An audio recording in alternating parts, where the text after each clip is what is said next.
Okay, so as you are informed, we're currently in week 5 of our semester, and quick recap of what we did last week. Would anybody like to help recall what we did last week?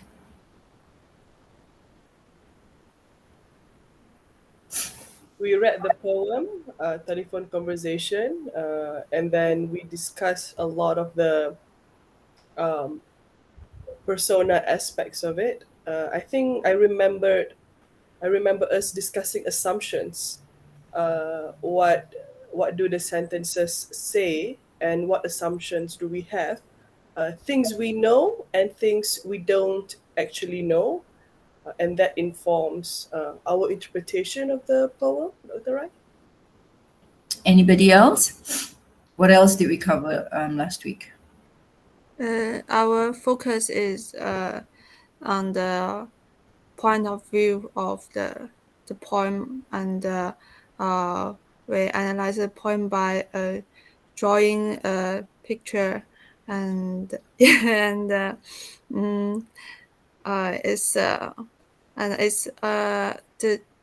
the result of our analysis shows that the importance of the unsaid is very important. It's very important to for us to go deep to the unsaid when we read an article or novel or poem. Yeah, that's all. Thank you. Okay. Jia-Qing, would you like to add anything? What else did we cover last week? Based on your own notes as well as your own recollection. I think Donglan and Ruby has tell all, so I think there aren't anything else. Okay.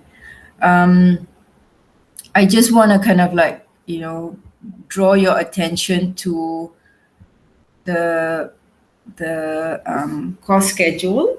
So if you remember from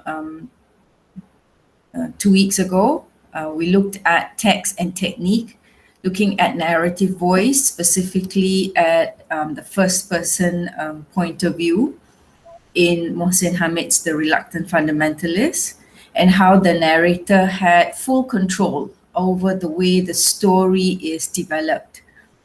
And last week, we expanded on that discussion, very much also from the persona's point of view, but this time not a first person point of view, so to speak, a little bit more omniscient but not terribly objective point of view.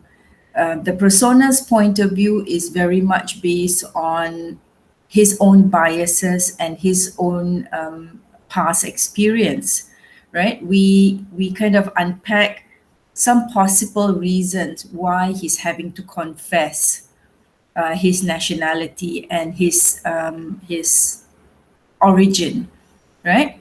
So there are elements of his past, the unsaid, that we begin to kind of think, okay, maybe he's had these kinds of experiences before, so because of that, he's going to now confess who he is, because his voice doesn't give it away, the way he speaks doesn't give it away. So obviously the landlady will not know what his appearance will be like, right? So this week we want to expand on that by looking at how the idea of developing text, themes, issues can also be done specifically by looking at one aspect, which is what Pierre Machery talks about, the gaps or the silences or the unsaid, right? What is stated in the text is important, but what is not in the text, what is not revealed by the writer, through his narrator, through his persona, through the speaker of the text, what is not stated is as important. Writers are mindful the way they put together, especially a good piece of art. The writer is very mindful of what she wants to put into the text and what she does not want to put into the text. And the bits that's not in the text is there for the reader to kind of question and even fill up. So that's where we come in as readers. The text is only as strong or impactful as the reader makes it. I want to draw your attention to, just a second, sorry.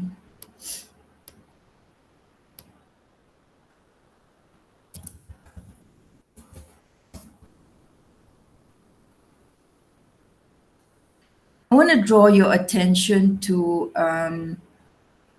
a particular story, if you could call that at all, by Ernest Hemingway.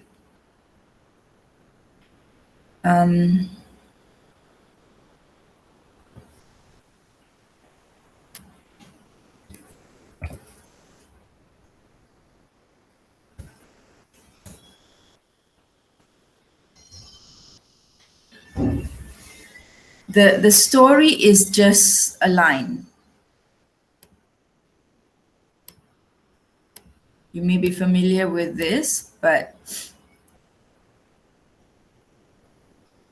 the story is just this. For sale, baby shoes, never worn. That's the story.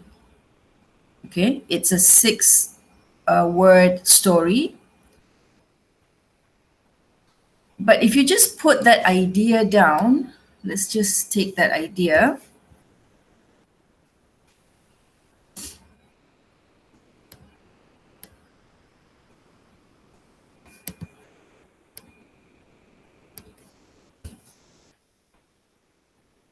Tell me what you know based on what is told to us in this very, very short story. Am I sharing screen? Oh God. Yes, you are, Doctor. Oh. Don't worry. Yes, Do you want to record the sharing. class, Doctor? Am I not recording it? Oh no, yes, you're recording it. Sorry. I think the first word that came to my mind is miscarriage. I'm sorry if that word is too strong, but that is just my first take on it lah.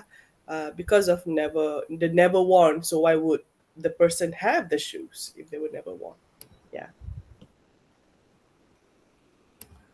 So this is the story, yeah? That's the story. Should be like this. Yeah. Without the buttons. Without the bullet, sorry. Okay. So we know there was baby shoes in the picture, but the baby shoes that has not been used are now being sold. Why would you sell new shoes? You buy new shoes, right? But why would you sell them? Most probably there was perhaps what gave the idea of miscarriage?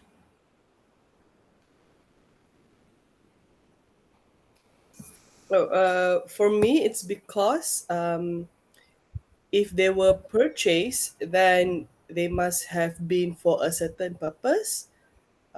But they were not even worn once. That means the person who was supposed to wear it couldn't wear it.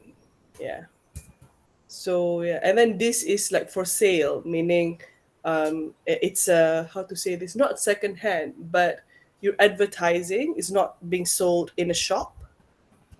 Yeah, so that means it's somewhat this advertising. Okay, I have this extra thing. Yeah. So the idea that questions that comes to your mind as a reader, you're looking at that line, for sale, baby shoes, never worn. And I'm thinking, what?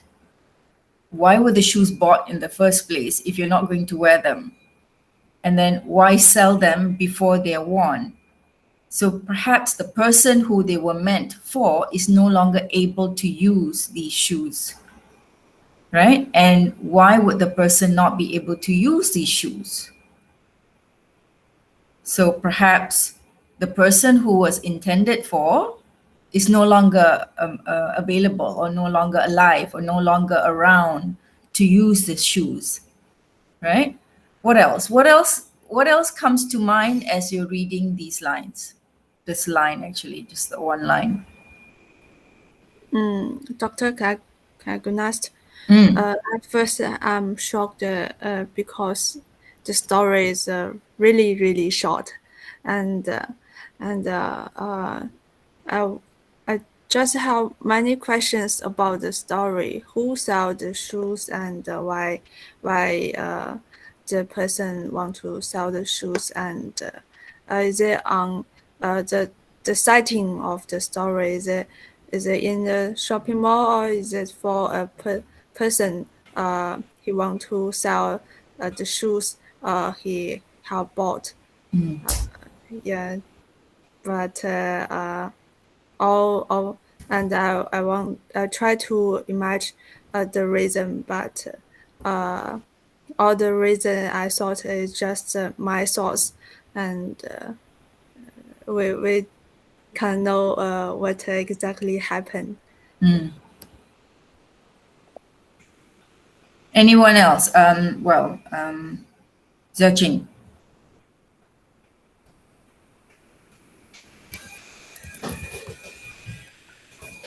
No, frankly, I can't.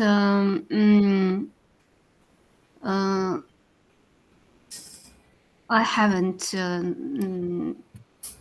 more ideas about that.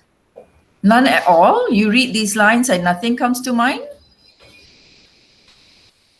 No. Can you not empathize with the person who's selling these shoes? Can you not try to put yourself in their shoes? Yes.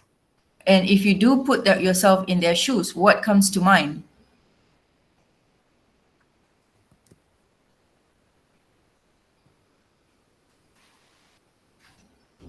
Imagine you are the one having to sell these shoes. How do you feel? I think I'll be uncomfortable about that. Why Because, uncomfortable? Because I think in fact I think I just want to use my own thing, include the shoes. I think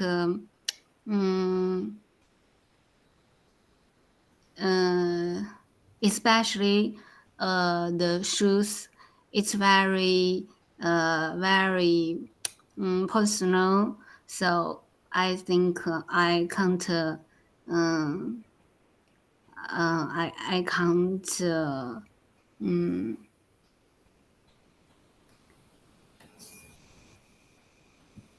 do that. You wouldn't be able to sell it, or you wouldn't be able to buy it?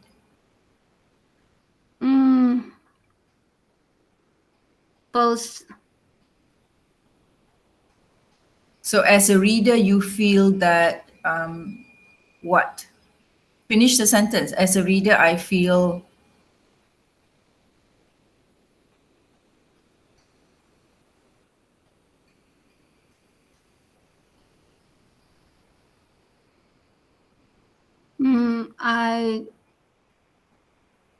I can't understand that. You can't understand what?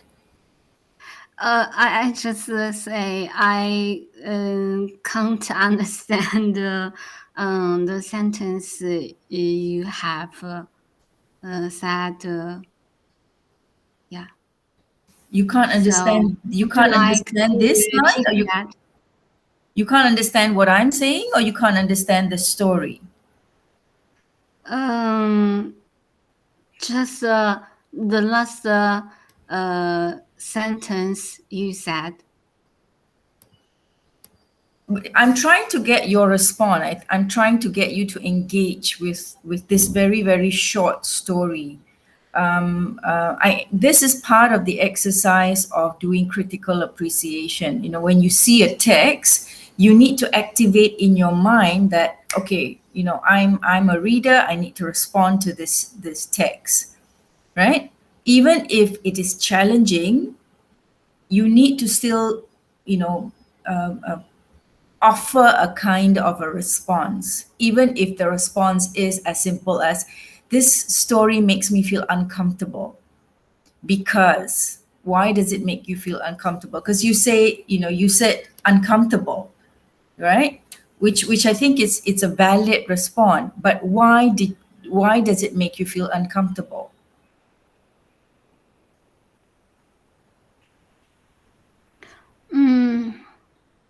Just because I think it's a personal thing, so I don't want to do that. Yeah, just that. And I think at the same time, maybe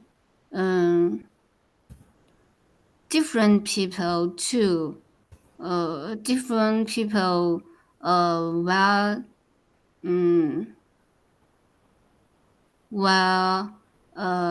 the same shoes. I think maybe it's not healthy or clean. Just like use the same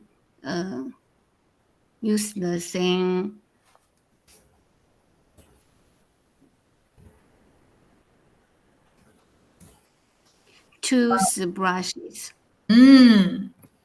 Yeah.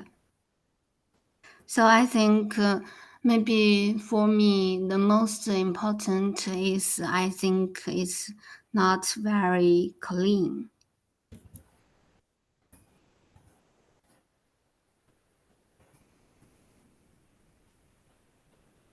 But hasn't been used though.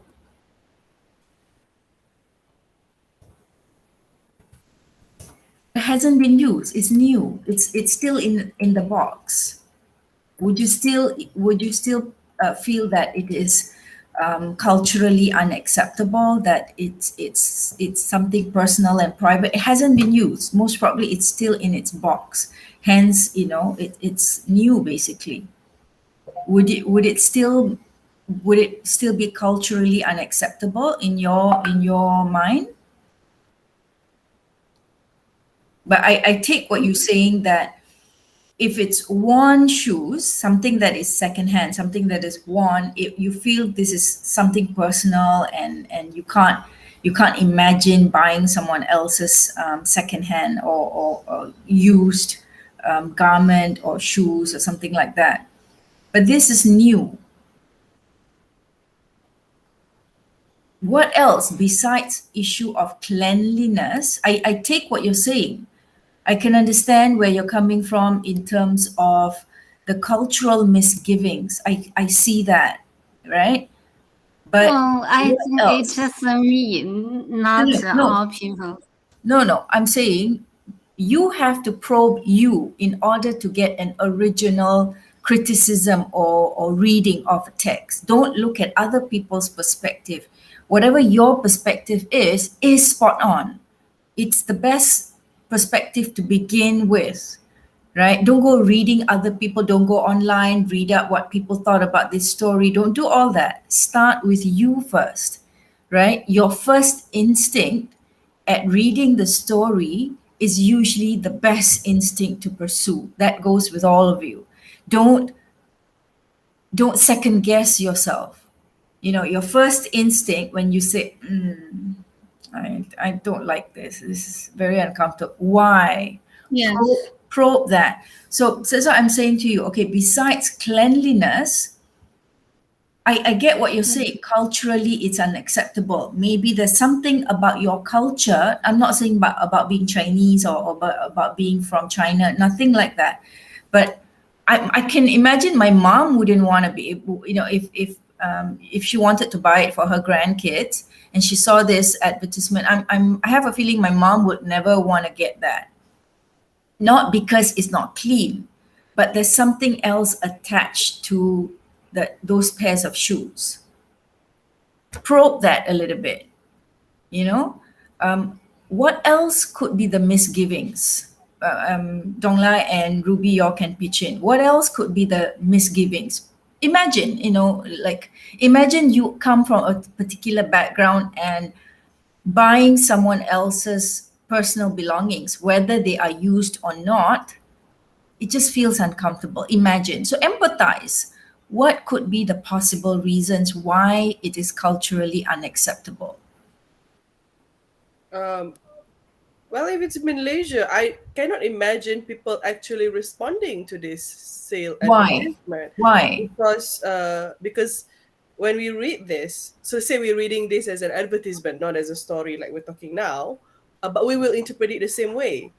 If there is some individuals wanting to sell baby shoes that were never worn, all of us would know that, oh, okay, something we may not know that it's a miscarriage or whatnot, but we know that something bad has happened in that background, and we will feel a little bit like, oh, do we want to go there? Do we want to engage? Do we want to buy shoes meant for some other baby that never came to life? So there is this, and then of course, culturally speaking, as a Malay, we are not comfortable talking about how not bad things, but bringing up emotions, especially between strangers. I'm assuming the sale or the transaction will be between parents. So yeah, so just linking it to Xiao Cheng's notion of, like, personally she finds it uncomfortable, and I'm quite sure that our own personal views are influenced and are informed by culture lah.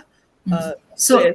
the idea of using someone else's property, even if that property has not been used, it was originally intended for somebody else. That is true, yes. So that is true. And yeah, and when it comes to things like baby shoes are highly emotive. They invoke certain feelings of excitement and whatnot. So I don't know if people would want to associate, not even something that can be confirmed as negative, but that it's lingering there. So I think it is great to be discussing this on a social level. Yeah. So the association, right? Those shoes are meant for baby X. Now Yes. baby X is not able to use those shoes. Yeah. I don't want to keep them because they're not meant for me. They were Yeah. bought for someone in mind. So the idea of the association of something bad had happened. Yes. Yeah. I think, yeah, especially among for because this sale, I think the advertisement was obviously directed towards a certain society, like a public reading. People read newspapers, they see this, and then people would know without even asking. Like you said, the unsaid. Of course, there's that sad thing that may have happened, and then the readers will also feel quite uncomfortable to approach. How do you show up? And do you, when you buy the shoes, do you give condolences, even though, and then do you ask, why do you happen to have shoes, like only one or two pairs? So the sense of discomfort, now I notice, is definitely there lah. Yeah. So I mean, this is what we do. This is what we do when we probe a story like this for the unsaid. When we deconstruct the story for the element of the unsaid, this is what we do. You look at the story and you respond to that story, and that response comes from both what is in the story and what is not in the story, what is not mentioned, the silences, the gaps.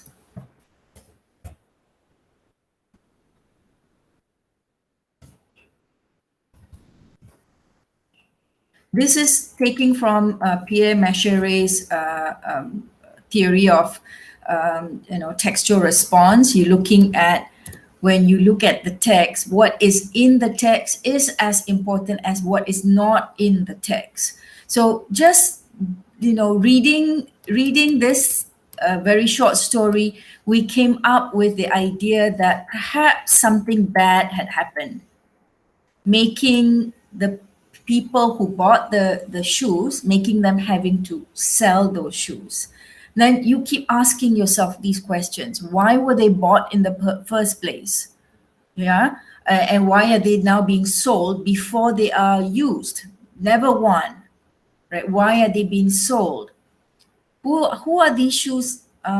Who are they meant for? Who is selling these shoes, first of all? And where are they being sold? Are they being sold? Somebody said, are they being sold at the supermarket? Are they being sold in the newspaper? How does that affect your reading of it? The tone. Someone said shocking. Something must have happened. You say shocking because the gaps. You assume something bad has happened. He didn't say anything. But because he didn't say anything, you as a reader, you are left to infer. You are left to infer, to read between the lines. Right? You're left to ask these kinds of questions and probe the storyteller, and even assume certain things, make certain assumptions in your mind, right? It could be that the shoe size is one size too small. It could be something comical like that, but chances are it's not, because we buy these precious things for our precious babies, because we really want to kind of dress them up and make them look cute and adorable and everything.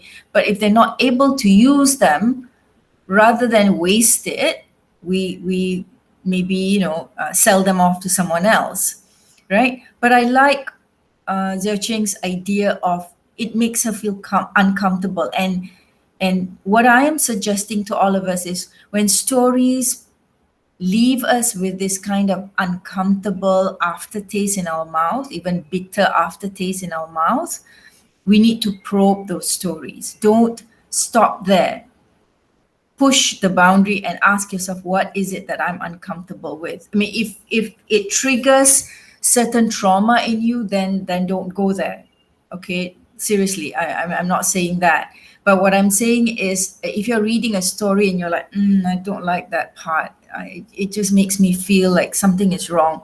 If you are confident enough in yourself that you can go down that track and it wouldn't trigger any past memories or past trauma in you, go do it, because that's you going for the original criticism or the original take on those stories. So I thought this I didn't know what to expect when I introduced you to this story. I'm just sorry Shah's not here to add her thoughts, because I know she would have something original to say also. But I did, when I read this story years ago, I didn't look at it from a cultural perspective. It didn't occur to me. But I appreciate what Cherish was saying, that this is culturally, she didn't say culturally unacceptable, but the fact that she was uncomfortable. And I like what you said. It's like buying someone else's toothbrush.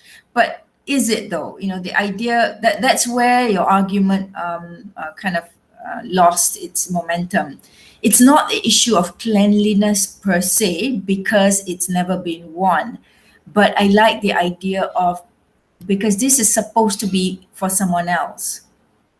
And there is that idea, I don't know whether, because I know Chinese, Malaysian, they talk about this idea of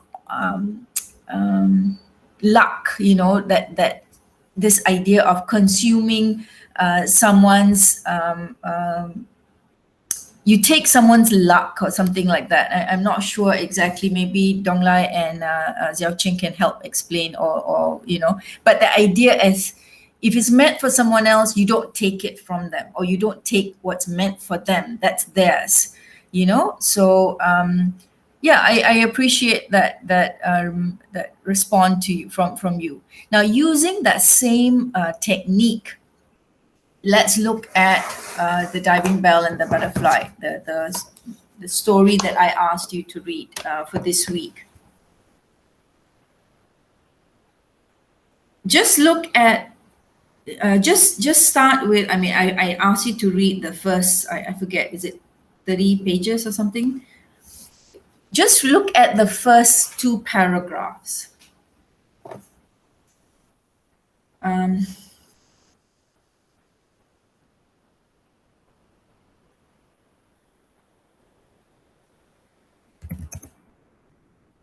The prologue, is it, Doctor? The prologue, yes.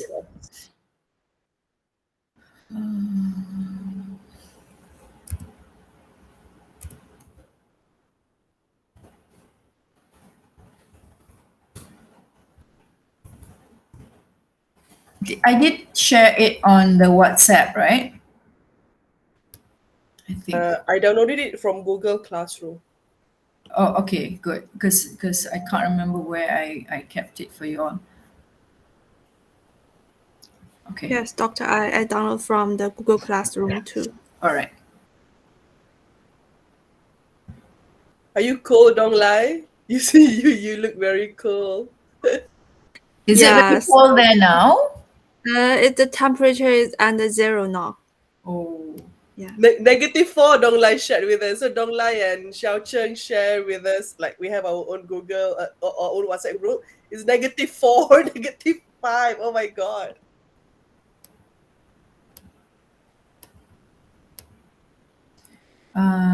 Where is it?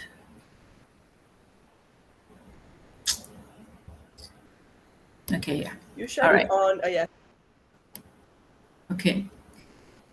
So this is the opening. This is the a page, just over a page, right? So again, do the same thing. All right. Let's just look at the first paragraph. Okay. Tell me your thoughts. Tell me what you see in the first paragraph, and then do the same thing. Ask yourself how you feel when you're reading this. What is the writer telling me? What is the writer not telling me? Okay, at this juncture, don't bring in that this is a memoir and all that. Just keep that on the side. So look at it as, is it first person point of view, second person point of view, third person point of view? So based on this first paragraph, is it first person, second person, or third person point of view? This is first person. How do you know? Because there are lots of I. Yeah. Because I. the use of I. The Let's use of my. Let's choose yellow. I know there is a name for possessive nouns. Oh my God, my English technicalities out of the window.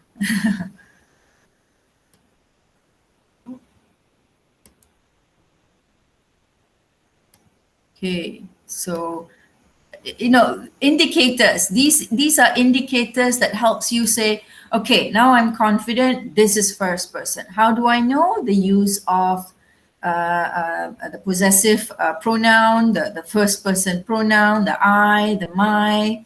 Okay, so this story. If you want to go into the second paragraph, the same. This story is told from a first person point of view. Okay. What else can you say based on the first paragraph? He's in it's not that he's in pain, but he is in pain. Yeah, he's in pain, I think, physically and How mentally. do you know this? How do you know this? uh, uh, the second sentence he describes this physical discomfort. My heels hurt, my head weighs a ton, and then there's this diving bell that holds his body prisoner. So I love that sentence really focus on uh, the whole body, because our sense of self is dependent on uh, this one body right here. So, in terms of expression, English expression, my head weighs a ton. What does that mean when your head? It's a metaphor, yeah. So my head weighs a ton. Is that how heavy your head is? Does it weigh a No, ton? it's So a terrible migraine. when does your head become really really heavy? That it weighs a ton. When you have migraine, what else?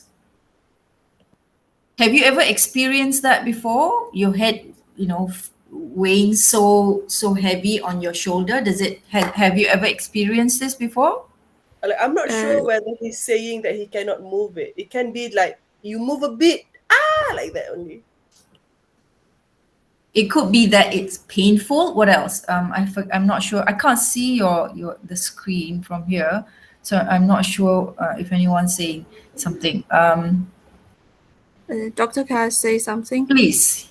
I think the the most painful I experienced is when I got a cold, and it's like my head is very heavy, and I can't think lots of things very clearly, and my mind goes very slowly. Yeah, it's So you can start to empathize and say, okay, I kind of know what that feels like because there was this one time I went through this kind of an experience and I kind of can relate, right? So that's the thing that the writer helps the reader do.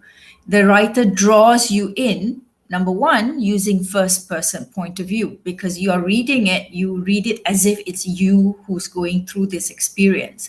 That's what first person point of view does, right? It's meant to draw the reader into the story as if it's the reader that's going through this. So if you're watching a movie, the camera is very much the character or the protagonist's eyes, looking through how the protagonist would see things. The camera is taking the audience through the eyes of the protagonist. So that would be like first person point of view, right? Now, based on the first paragraph, is there anything that stands out for you? Anything that caught your attention? Yeah, Doctor, Ruby, you go it's first. okay. Go first. Go first. No worries. No worries. Okay, thank you. And I think the first thing I notice is the environment of is the place the person the eyes room my room, yeah, because it's like the room is very dark, and some there are some sunlight through the curtain, but think in the novel the eye maybe he maybe like the sunlight, but he can't open the curtain, and I have this thought when I reading, and I want to ask why he can't walk around, walk in his room, and do some adjustment. Where do you get that feeling that he can't draw his curtain? Mm, the last sentence in the paragraph, the first paragraph. Yeah. Mm. And The last sentence, I linger over every item, photos of loved ones, my children's drawings, posters, the little tin cyclist, the little tin cyclist sent by a friend the day before the Paris bike race, and the ivy pole hanging over the bed where I have been confined these past 6 months like a hermit crab dug into his rock. Where does it say in that line that he I have been confined this past 6 months.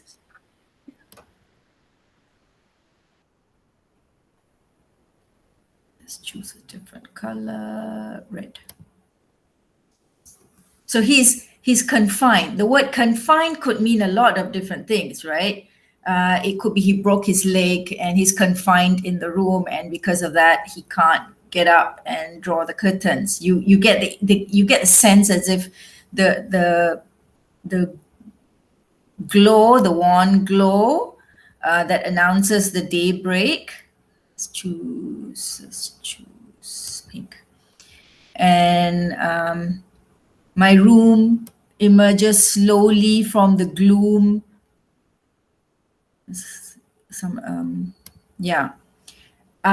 He's confined in that room, right? There is that sense. And questions that comes to mind, what kind of questions do you ask as you're reading the first paragraph?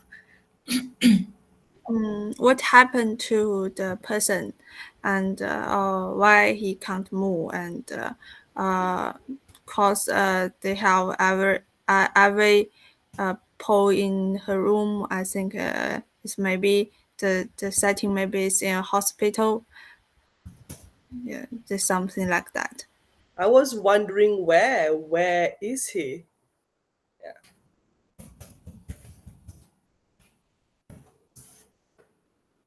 What else? Is there any line in this paragraph, or any sentence rather, or any image in this paragraph that caught your attention? The first word that came to my mind is actually prison. There's that phrase that a hermit crab dug into his rock. So I had to Google that. So it's basically this crab that was digging to the rock. Basically, this unmoving thing. So he didn't say that he's paralyzed. We don't know his illnesses or whatever. We're just assuming things at this stage. But I like that he feels very trapped. He feels very like rock, like very helpless, very static. So the idea of the prison. Yes, the idea of a prison. Even though it's not, oh yes, my whole body prisoner, and then the word confined. For the past 6 months. Okay, sorry, that's wrong. It's not here. It's here. So the idea of the word prisoner does what? What does the word prisoner trigger in you as a reader? Prisoner means they have no freedom of movement, meaning they are not free to move anywhere. And then another word that came to mind upon reading this is trapped.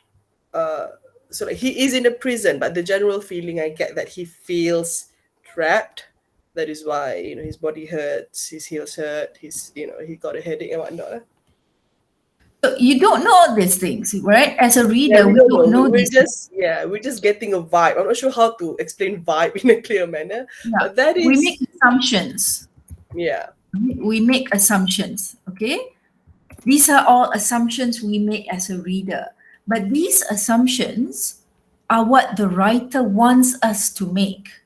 That's the thing you have to keep in mind. As a reader, when you read these lines, when you read these kinds of statements, and you ask yourself, "Oh, why is he calling himself or his body like a prisoner?" I mean, I don't. Would you call your body your prison? Is that how you 任 call your 何 body? 这样的一种环境和情绪的渲染。 Sorry? I wouldn't call it a prison. I mean, not How do you describe your body? If he says his body is like a prison for him, right? How would you describe your body to you? It's how I function. Mhm. It's how I think and then I do. So my body enables me to do the things that I want and I think about. How else? What else? What would you call to mind an image if you thought of your body? What comes to mind for you? So he talks about a hermit crab. So what's a hermit crab?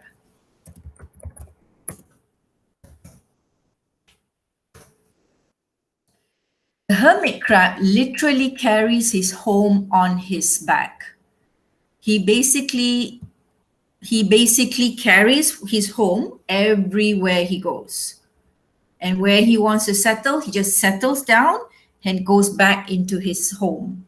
That's his home. So the hermit crab does not have a sense of home because he is a hermit. You know what a hermit is? What's a hermit? A hermit is the image that came to mind is just a recluse attached to their home. They don't really mix with society. You stay by yourself. You're a Yes. recluse. You stay by yourself. The image of somebody who kind of like doesn't belong anywhere, maybe doesn't even care well for himself or herself. That idea of that you're just a vagabond. You move around. You don't mix with society. There is that idea of being a recluse, right? These are the usual images when you think about the word hermit. It comes across as somebody who kind of carries themselves out into the woods and just stays by themselves, right? But if you think about the hermit crab, the crab carries his home with him everywhere he goes. And where he wants to settle, that's where he kind of brings the shell down and he just crawls back into the shell, and settles there. So back to your first paragraph, he looks at himself being confined. He looks at himself being confined akin to the hermit crab. That means I am confined, I'm trapped in this prison, like the hermit crab is trapped. But is the hermit crab trapped? Not really. It's just that the hermit crab feels heavy most of the time. He's slow. Sorry, doctor. Because my bad connection. Just. Oh, okay. Because I heard somebody coming in. I didn't know who that was. Okay, all right. I just joined again. Okay, all right, cool. So we were talking about the hermit crab. This idea of the hermit crab carries his home on its back. And wherever the hermit crab decides to basically crash for the night, it will just settle there and then crawl back into the shell and just sleep there, right? So that's the idea of the hermit crab. And the writer is using that idea, likening himself, the speaker, being trapped in his body, akin to the hermit crab. So we're looking at why is this person describing himself in this way? We're asking ourselves these questions. Why is he feeling that his body is like a prisoner, like a prison, and he is a prisoner in his own body? Could be because of the hurt that he's feeling, physical pain that he's feeling, Could be that the body itself is becoming heavy because it's unwell. It's becoming heavy, and he can't carry himself. So, like that hermit crab, having to carry his home everywhere he goes. So, just based on the first paragraph, you are already being introduced to various things. Okay, I want to draw your attention to something. When writers use, what's another color that I'm not used to? Blue. Okay. When writer uses colon, both in poems as well as in stories, take that as an indicator of something. Okay, this is quite significant, right? Don't just say, oh, it's a punctuation mark, it's a colon, it's okay, move on. No, just take a little bit more time to kind of ask yourself certain things. I linger over every item. What are the items that he lingers over?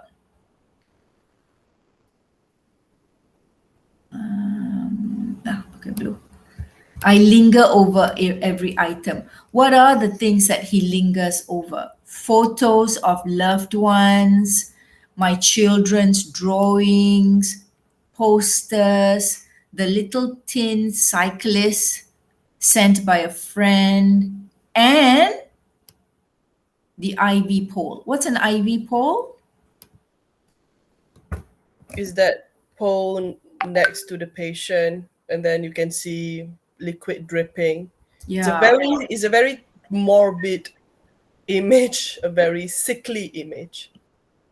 So when you see the ivy pole, you know that this person is either he can't drink, he can't consume food, he's having to rely on the glucose, the drip of the glucose into his blood system, or various other things, right? But you look at the images that he's lingering over. You know, if you're at home right now, which I'm assuming you are, and if you are, if you are looking around in your room, look around and ask yourself, is there something that doesn't belong? Is there something in your room that doesn't belong? Maybe you've got clothes that needs to be washed, your laundry. You look around, everything looks nice and neat, pictures, and you've got your stationery, maybe wherever you're in, whichever room you're in, everything looks neat, and then something stands out, like old socks you haven't sent into the laundry basket at the back, or something. So look at the things that he is lingering over. The images that stands out. Okay, look at the things that he's looking around, he can see. Yeah, of course you expect things like this: photos of loved ones, your children's, maybe your nieces and nephews' drawings. Maybe you've got some posters, some drawings, some pictures, right? Maybe you've got some miniature toys or miniature statuettes that somebody gave you as a gift. And then suddenly the ivy pole hanging over the bed, where I have been confined these last 6 months. Now you understand why he feels like a prisoner in his own body. Right? That all comes from the first paragraph. And as the story develops, you can start to see what he is experiencing. But do you know who this person is? Do you know what his name is? Hello? There's no name. We do not know the name yet. And it's not until the second and the third paragraph that you realize the severity of his health, how severe his situation is. So in the third paragraph, we are told of his health condition. What information do you get? What happened to him? There is an accident. Where is the word that comes to mind? Where in the paragraph do you get that? I was brutally introduced to this vital piece of anatomy when a cerebrovascular accident took my brainstem out of action. So a part of I don't know what the brainstem is, but I'm assuming it's very important because it got taken out of action, so to speak. And this health condition used to be known as a massive stroke. This is what he had. This is what he got. When did he get this? 6 months ago. 6 months ago. Okay. And in the past, it says, in the past, it was known as a massive stroke and you simply died. So basically, people who experience this usually just die. But for some reason, he has survived these last 6 months.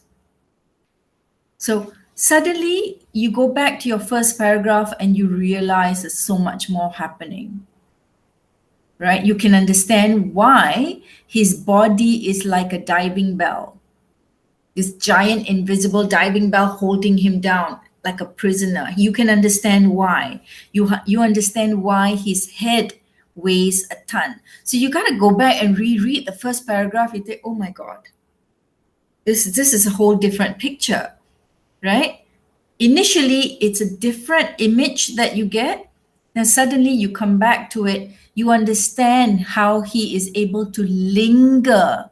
Like just look at this picture and look at this children's drawing and look at the poster and look at the little tin cyclist, that the friend gave just before his bike race.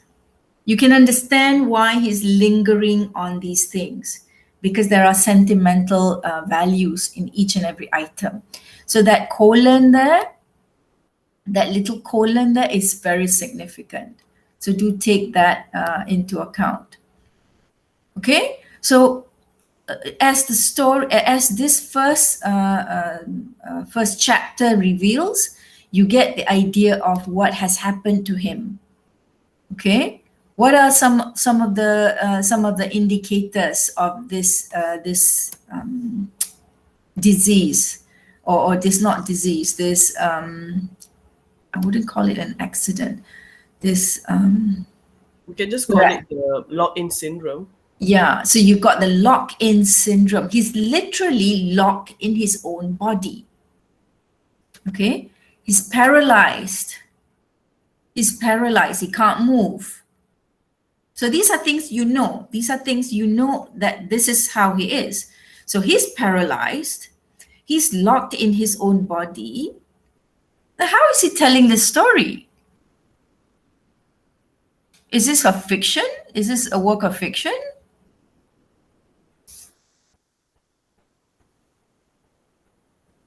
Do we get anything at this juncture? Are we told anything at this juncture? Not yet. I No, think no. not until much later. I think a few chapters in. But we know, I don't know, but I feel like there's a certain tone to his writing that is very obvious. Even from the beginning, I can sense that this locked-in person, even though he's sick, he is very sharp. He is very observant. Where do you get that? First the overall feel of it, but the first paragraph showed that he is very reflective on how he feels. Where? Which line indicates that? Like the first paragraph, he was identifying where does it hurt in his body, his heels, his head, and then he was looking around in his room. He's not just like giving up, even though he's sick. So he looks around and he sees photos of his loved one, and then the second short paragraph there, he knows the date, and then he knows how many months he's been sick. So that shows he's actually counting. I'm assuming people don't. I mean, of course, people talk to him, but I'm assuming he's also listening to medical conversations people have around him. And then that lock-in paragraph is very interesting because I feel like there's a sarcastic tone to it, where he said there's a massive stroke and you simply died. But improved resuscitation techniques have now prolong and refine the agony. So he's like, oh, my agony is refined now. He's a little bit like, why am I alive? But I'm alive. So that is something that I find very humorous. Like he's trying to make it funny, even though it's a miserable situation. And I really appreciate that. So and it sounds, when I was reading, sorry, Dong Lai, did you want to say something? Doctor, I think when I was reading, I gradually noticed that the severe healthy problem of the speaker eye in the of the eye in the speaker of the speaker, and actually at first I can't imagine he's locked in his body, and is have the same question, how is the memory of this person, and is this a real story, and how he write this story in his situation. That's my question. These are my question. Yeah. So this line informs you very much of the core of how he is able to communicate.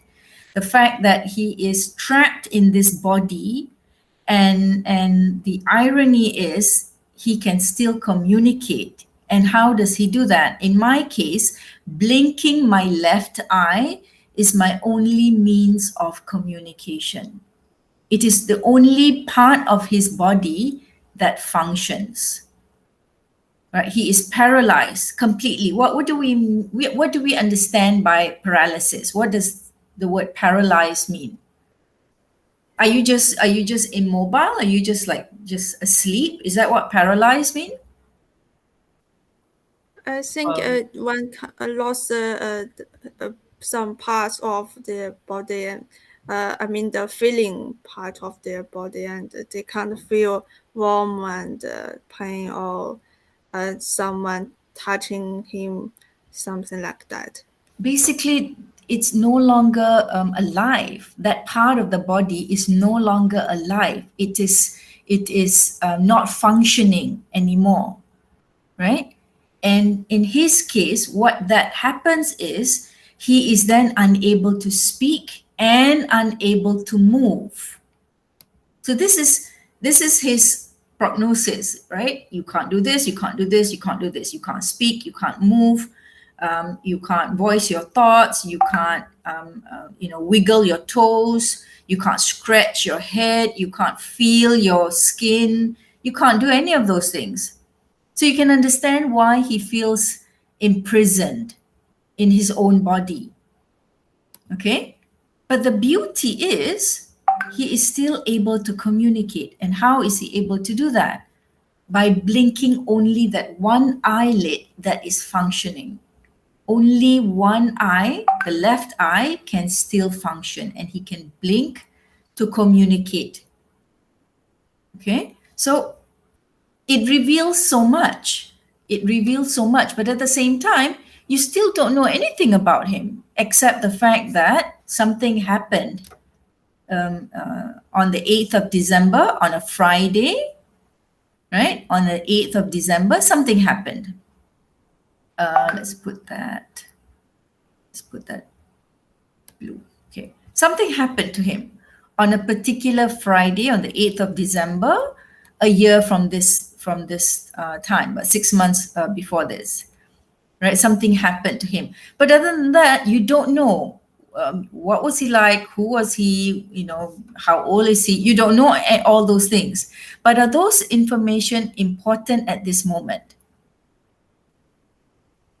Are those information? Because when you're reading a story, you want to know about the character as much as you can, in order to kind of get to know the character and know what are some of his issues, what are some of his concerns.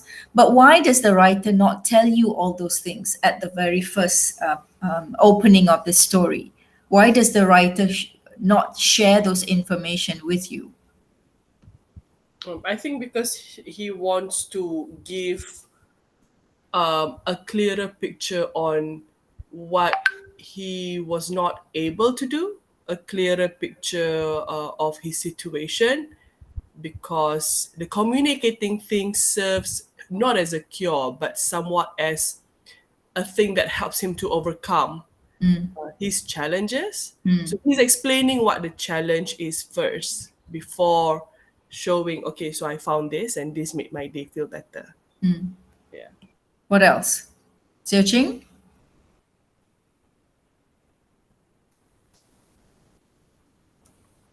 I think the writer just want to runs some suspense, runs the reader's attention, and at the same time, I think it's also a kind of implicit expression.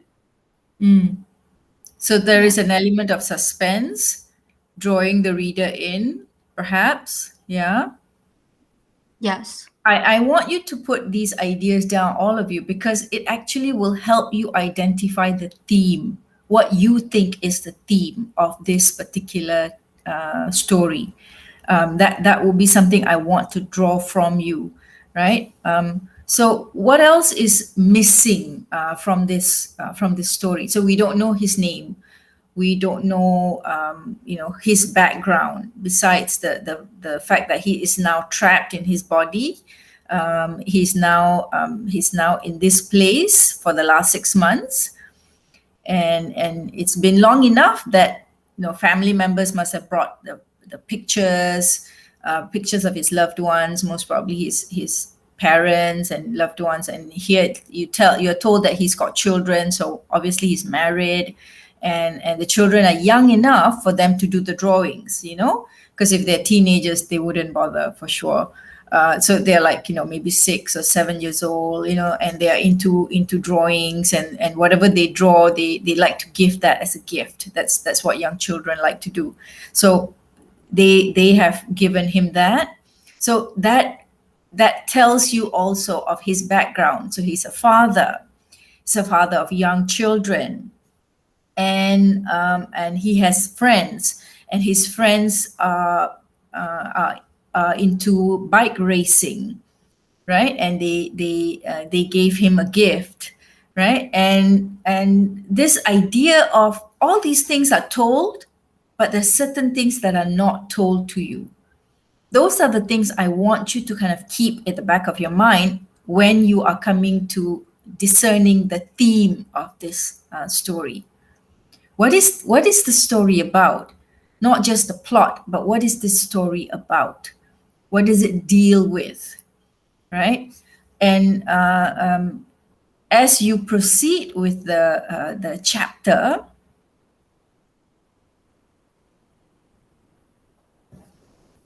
where is it? Yeah. As you proceed with the chapter, I want you to look at the story as an indication of something more than just this person being trapped in his body. I want you to kind of identify certain clues that the writer is leaving to you that indicates this is what the story is about. Okay? So look at the last couple of paragraphs. Enough rambling. So he feels like he's been rambling. All this time he's been rambling. Enough rambling. My main task now is to compose the first of these bedridden travel notes so that I shall be ready when my publisher's emissary arrives to take my dictation, letter by letter. In my head, I churn over every sentence 10 times, delete a word, add an adjective, and learn my text by heart, paragraph by paragraph. Tell me his mood at this point. What is his mood like? He wants to do his work. I would say it's a good mood. He has something to do. And then this paragraph, if I just may add, also says something about his background. We know that he's not poor because he got a publisher, and very fancy people have publishers. So yeah. And imagine you are trapped in your body, God forbid, but imagine, something unfortunate happens and you are trapped in your body. What would your thoughts be like? I think I would be whiny in my head, endless whining, endless complaining, like why God, why? So I'm actually quite impressed by how organized his mind is. What else?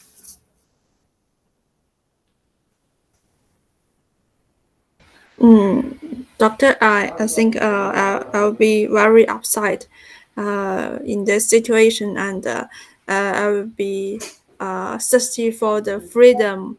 I'll be record my memory when I can moving or something like that.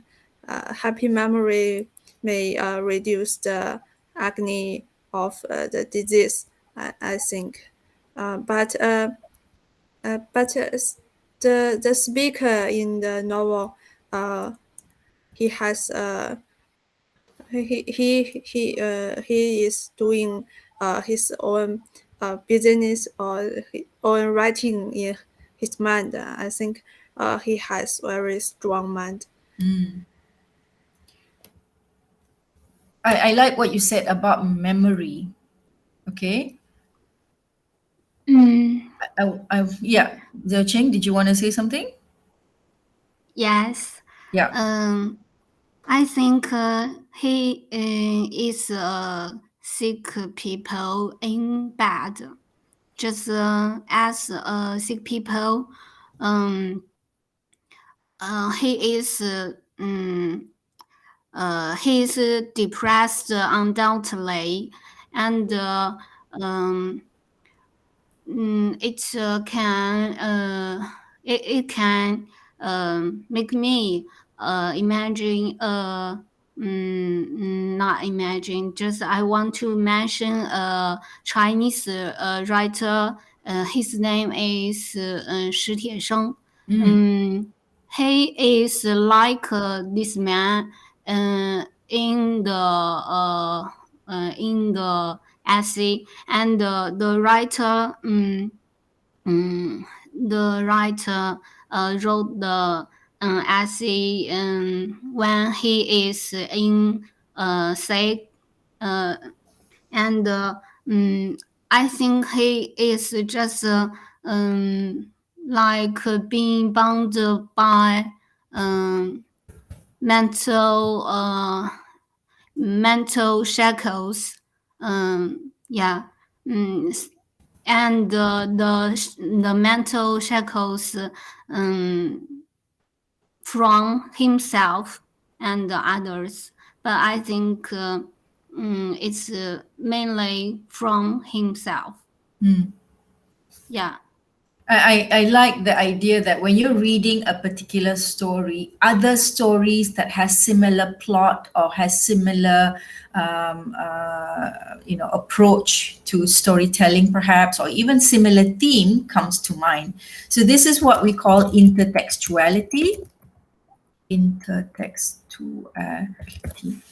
This idea of intertextuality. So this is an element of literature where not that the writer is influenced by another writer, but you as a reader, you read a text and you see the echoes of another text, maybe from a different culture, being presented here. You hear the echoes of another story from another context sounding out here in this text. So I like that very much. So do that as well. When you're reading a particular text, don't read it in isolation. Don't read it in a vacuum. Always remember, read a text with your breadth and depth of experience of life, as well as your experience of being a reader of literature. Bring it into the current reading of whatever you're doing.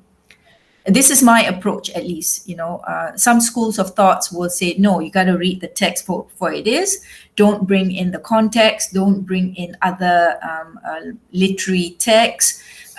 You just have to focus on the text at hand. But that's not my approach, because I think you as a reader, you cannot cut off your past experiences, including your past reading, when you are reading another text, right? How you are reading at the age of 20 something is colored by the kind of text you read when you were a teenager, right? So you cannot dismiss that experience. So I feel intertextuality is an important element. So bring that in. That's part of the unsaid that you as a reader can bring in. So that's good. Thank you. But coming back to the idea of, I just want to put it here. Just a second. No, put it here. Yeah. Coming back to the idea of memory. This idea of memory. Look at this paragraph on the second page. Look at the second the paragraph in this page. So he describes his body is like, this diving bell holding his body down, like he can't move, he feels oppressed. But something makes his experience less oppressive. He doesn't feel as imprisoned. What is it? Look at the title. His mind. Look at the title. The diving bell and the butterfly. So one is heavy, confining. The other one is light and fragile and easily, blown up, even by the wind. It can flutter, the butterfly. So what is it about his mind? This is where we're coming to the theme. What is it about his mind? Let's use pink, I like pink. What is it about his mind? So I want to connect that to this idea of memory. Where's my card? It's gone. Okay. What is it about the mind? What is it that the mind can do that the body, when confined, doesn't hold it prisoner? Meaning, even if the body is ill, there is something about the mind and the power of the mind that doesn't get sucked into the, Ruby, you were saying that if you were experiencing, was it Ruby who said this? I forget. That yes, you will I'd be miserable. Yes, utterly you'll be miserable. You'll be whining. I'll probably be hopeless. I'll probably feel like that's the end of my life and there's nothing else that I need to live for. This is not what this man is doing, right? What is he doing? He's allowing his mind to take charge now, where his body can't take charge. He can't go places. He can't do things. He can't move around. He's now saying, okay, it's my mind's turn now. My mind takes flight like a butterfly. So that's an image there. What does the butterfly do? The butterfly goes from one place to another. Whatever it sees, it's captivated by, it will just flutter and just land on that flower or land on somebody's head or land on someone's shoulder. Look at him. There's so much to do. What? So much to do? Are you mad? You're trapped in your body. There's so much to do. You can wander off in space or in time, set out for one place or another. You can visit the woman you love. You can slide down the castle. You can steal the golden fleece. You can discover a new place. You can realize your childhood dreams and adult ambitions. Okay? What do you think of that? What do you make of him rambling in that way? Because then he says, enough rambling. My main task now is to compose the first of these bedridden travel notes so that I shall be ready when my publisher's emissary arrives to take my dictation, letter by letter. What do you make of him? For me, I feel like I interpret that as freedom, Doctor. I feel like because I'm always binary in my thinking. So the diving bell is a prison, but his mind is free. Yep. Because there's that sense of control. Yep. He's able to go anywhere he wants to.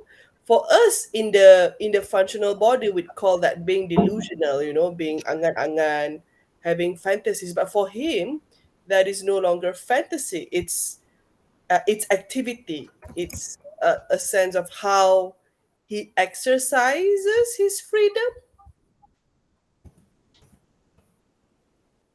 So is he disillusional? Are you No, mad? I meant delusional. Oh, delusional. Yes, because I feel like we get judgy. We judge people when they think many things, when they have many fantasies. Like But that? yeah, yes. And then for him, wandering off in space or in time, going to King Midas's court, for him that is something valid to do. So And is he then mad or is he wise? that is something that I have not decided on, because and then there's this very beautiful sentence: you can visit the woman you love, slide down beside her and stroke her still sleeping face. So he's not exactly visiting the woman he loves, but that is the best thing that he can do in his situation. So So in his mind, he can do all these things. yeah.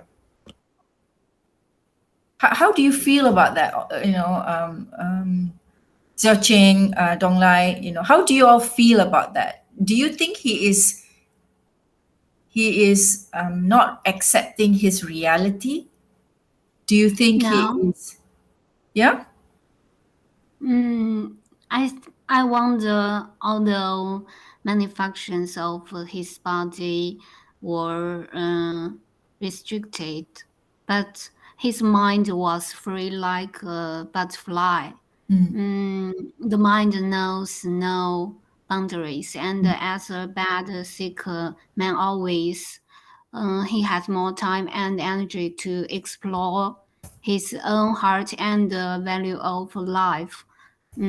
As do many of the great men of the world, and as we do when we are truly alone. So I think uh,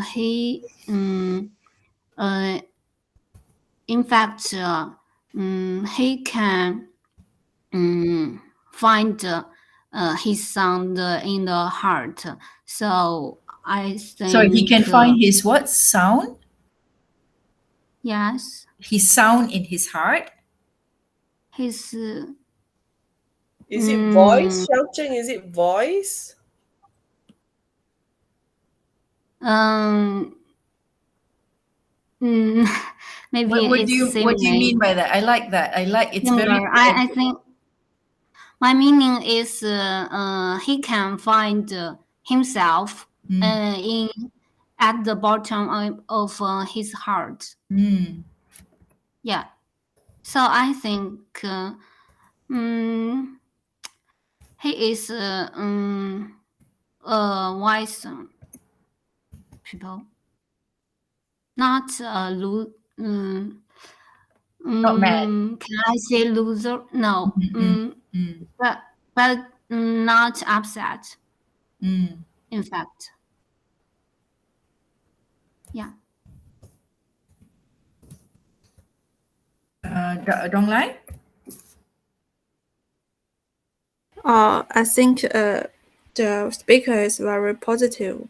When he met a big accident in his life, and his he lost his ability to move, and he was locked in his body, and he focused on his mind, and he think he's very his mind is very free, and he thinks lots of positive things, and we read a very beautiful novel. No, I think is not he's not to avoid his reality, but he's to change his mood, and to suit this situation. I think I think he's a strong man, and very positive in his life. May I just say I love that Dong Lai said he does not try to avoid his reality. I think that is a very beautiful thing. Yeah. So in not accepting his reality, not even avoiding his reality, he doesn't accept the reality in a sense that this is who I am, this is what I'm all about, and that's it. He doesn't accept that. That's not his reality. He chooses to make certain decisions. And one of the decisions that he chooses to make is I'm going to be positive about this, right? I'm going to choose to say I am free, not I'm trapped. Because you can always, because it's a binary. I agree with Ruby. Everything can be seen in its binary opposites. Like, say the day is it's gloomy and stormy outside and you can't go out with your friends. You can always say that the weather is awful, or how can you kind of create a more positive spin to that? So instead of saying the weather is awful, Dong Lai and Xiao Qing, right now it's -4 degrees. So how would you describe the weather?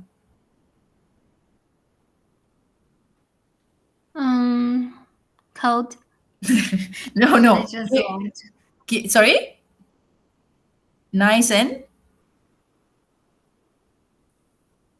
What? Give it a positive spin. What I'm saying is, don't just describe what is the reality, which is it's cold. It's really Yes. freaking cold. Besides the real and the obvious, what could you say about the weather that gives it a positive spin? Well, I'm sorry. My net. Okay. I'm sorry. Maybe I have lost my network. Oh, We can Yeah. hear you, Xiao Cheng, no worries. Yeah. Okay. I want to say it's very cold. If I need to describe the weather today, is there anything nice? Is there anything nice about the weather that you could say?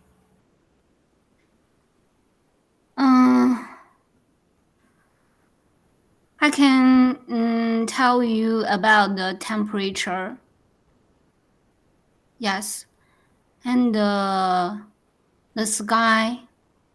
But is there anything nice about the weather? I remember when I was in the UK and it was cold, like really, really cold. We would say, okay, this is hot chocolate weather.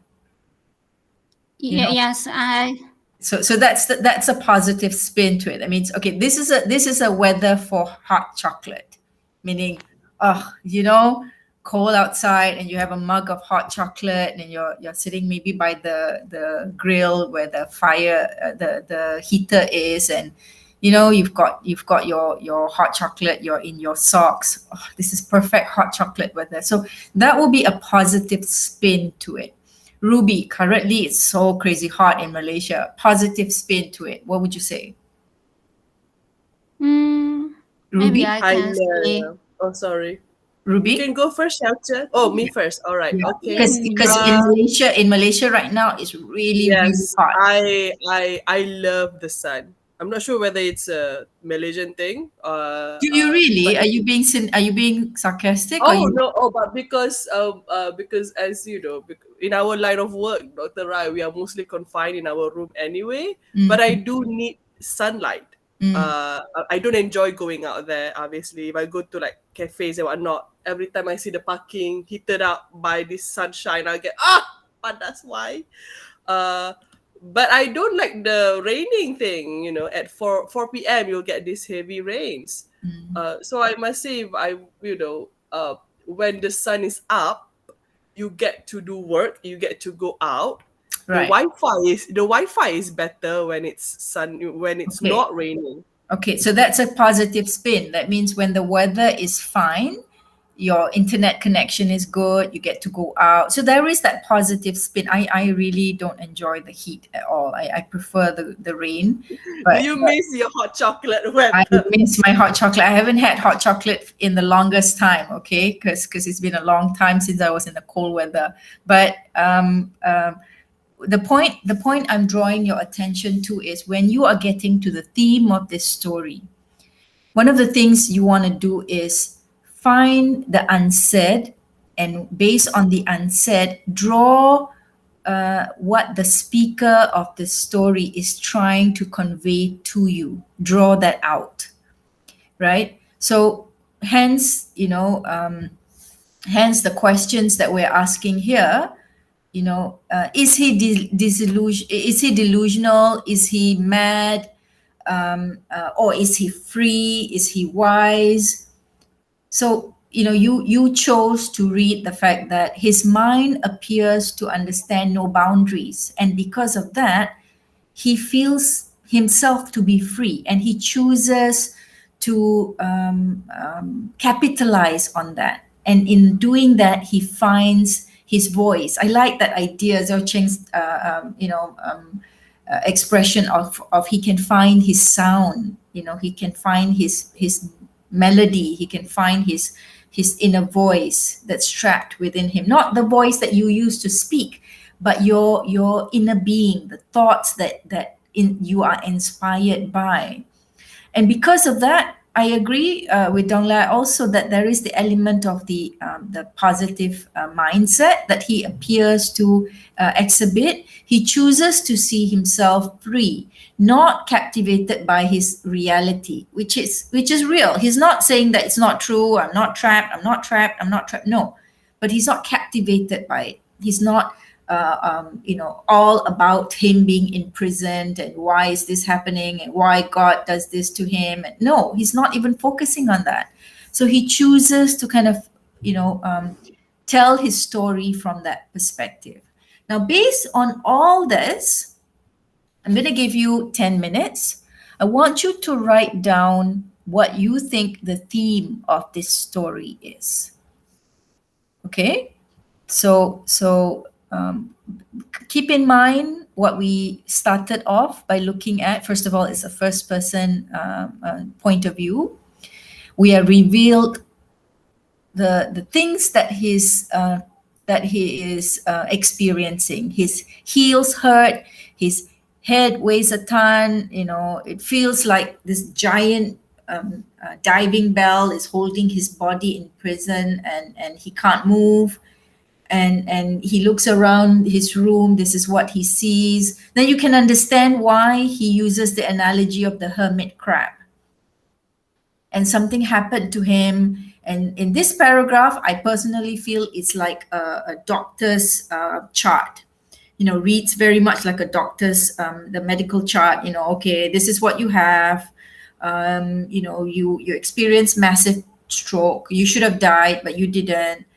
So what we're going to do is we're going to try to kind of, help you, revive you, and keep you alive as long as we can, and find ways to kind of make your experience more manageable. You can imagine these are the things the doctors must have told him, the specialists must have told him. Okay, you're paralyzed from head to toe. This is what we called the locked-in syndrome. So these technical terms. These are things that the doctors must have informed him, because he wouldn't have had the opportunity to Google it. Like, what exactly have I got? Like sometimes when you've got certain, like maybe you've got this, one eye is red or slightly itchy. You quickly go online, you Google, okay, itchy red eye. What is it that I have? You can always find out those kinds of information, right? So obviously all these things that he is told by maybe the specialist informs him. Because there is a sense of clinicalness in this paragraph, right? That element of the aesthetics, the element of the poetic is missing. But then the rest of the paragraph, you get this sense of where he is. When finally I surfaced, I was in this particular room, yeah, and infused in this particular first light of day. I choose to write. So he's going to write. He's going to express himself. He's going to capture his experience. It's just an ordinary day. At 7, this thing happens. And like, after telling us all these things, you're telling us you're locked in this body from head to toe, you're paralyzed. Yeah. The only thing that functions in that entire body, besides the mind, is the left eye. And listen to his storytelling. An ordinary day at 7, the chapel bells begin again to punctuate the passage of time, quarter hour by quarter hour. So you can tell this is what he is doing. Every time the bell rings, he knows 15 minutes has passed. Another 15 minutes has passed. Another 15 minutes has passed. And he also experiencing certain things in his body, the congested bronchial tubes, and the noise that is rattling, and how his hand is curled in a yellow sheet. How it aches, and he's not sure whether it's hot or cold that he's feeling. And he tries to stretch his legs and arms and everything. So those things are the bits that makes him feel he is being oppressed by his own body. Can you imagine being oppressed by your own body? Not somebody else doing the oppression. Your own body is oppressing you. In some texts, in some poems especially, the body is likened to a temple, right? Not a prisoner, but likened to a temple. That means you take care of the body. You eat well, you exercise, you make sure you take care of your body, you moisturize, because your body is like your temple. And that temple is, if you take care of it well, the spirit will grow strong, right? But if you don't take care of it well, it will the body will cause more pain to the spirit, something like that. But in this text, the body is likened to a prison, cell, and he is trapped in that. He's the prisoner in that cell, right? But the second half of this chapter, he takes you, despite all the challenges that he's experiencing, real challenges, because as a reader, you're reading this and thinking, oh my God, this is so depressing, right? This is so depressing. And then suddenly he said, my diving bell becomes less oppressive and my mind takes flight like a butterfly. There's so much to do, right? Then he tells you all that. Okay, based on that first chapter, I want you to spend 10 minutes. Tell me what you think the theme of this story is. Okay, can you do that? Okay, Yes, doctor. Let's 10 minutes. Okay, so I'm giving you 10 minutes. It's 11:10 now. Take a 10 minutes, take a 5-minute break, and then 10 minutes to write. So 11:30, I want to see you back. Okay. Okay? Okay, doctor. Okay, cool.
Right. Yes. Donglai, you want to go first? Okay, Doctor. For the theme of this novel, I have three ideas. First one is I have said the positive attitude of the speaker, and then he usually for uh, some people they will give up in this situation. They will be beat down by their disease uh, and die very quickly. And but the speaker choose another way. He stick on his career, his writing. So we got this beautiful novel. And for the second one, I mean first, I have to say something about the feeling of myself reading this novel. I feel it's a fiction. At first, I can't believe it's true. It's a true story, and after that, I search on Google, and the speaker's name is Bobby, and uh, this story is really his story, and I think the he used the first point of view is to let us see things in from his perspective, and he's I think in some degree he's disabled people where he writing this novel, and we see things from the disabled people's perspective, and also in society they are not in a dominant position, and we see things from this perspective, and I think this is something there's some there are some similarities happen between this novel and the poem Telephone Conversation. We see things from we see things from the persona's perspective. He's not white British in society, and this race is not in the dominant position in the society. So I feel will feel the I'm feeling what they are feeling in the society. And second, I'm like the speaker will we are reading his novel, his memoir, but actually in his society, in his reality, he can't speak, and he is muted by his body, and I think they have something about the restlessness of disabled or race, something gender that people are not in a dominant position, and they can't express themselves totally, and we see they are here, but actually they can't speak, or they can't speak. Yeah, and that's all. Thank you. Okay. Zeching?